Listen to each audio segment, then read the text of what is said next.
Thanks, Kathy. Hope to check in with her again in just a little bit.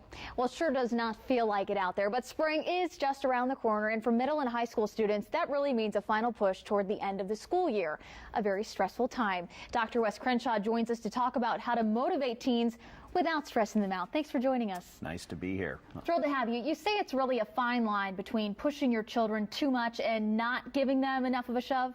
Yeah, Katie, it's really the fundamental dilemma of parenting if you think about it, because you have to figure out how much to push your child and how much to hold them, how much to protect them, how much to demand from them. And parents often get crossed up with kids because they use the wrong formula on the wrong kid, or they read something in a book and realize that every kid needs their own parenting manual, so not everything works for every kid. And so you really want to figure out which direction your child leans in terms of two constructs, anxiety and inattention. And most of us will lean one way or the other. And I don't mean you need to go get a diagnosis for your child. I just mean if you lean to the anxious side, it's different than if you lean to the inattentive side. And you should handle those situations different for different children that might be more anxious than another? Exactly. An anxious person is very fastidious and conscientious, and you know, they care a lot. And the farther you lean to the diagnostic side, the more you care too much. And so you really, the last thing that child needs is a parent who supervises and nags them.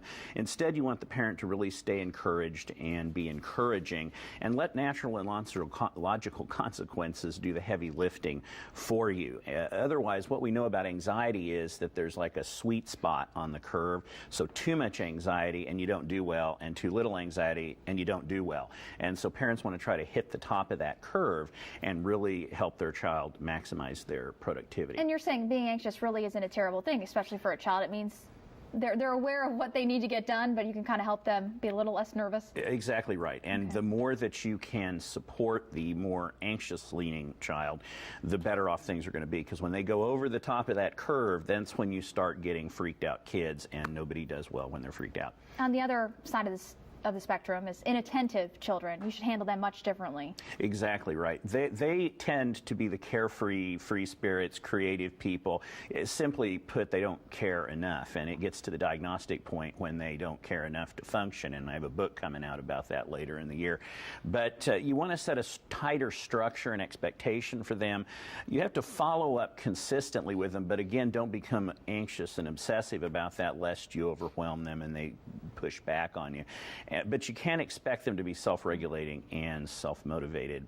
I actually believe it's very helpful to set up incentives for kids like this. We already give kids a lot of stuff for free, and I'm not a big Make them believer. work for it. Exactly right. Set it up for either paying them for grades or paying them for their study time.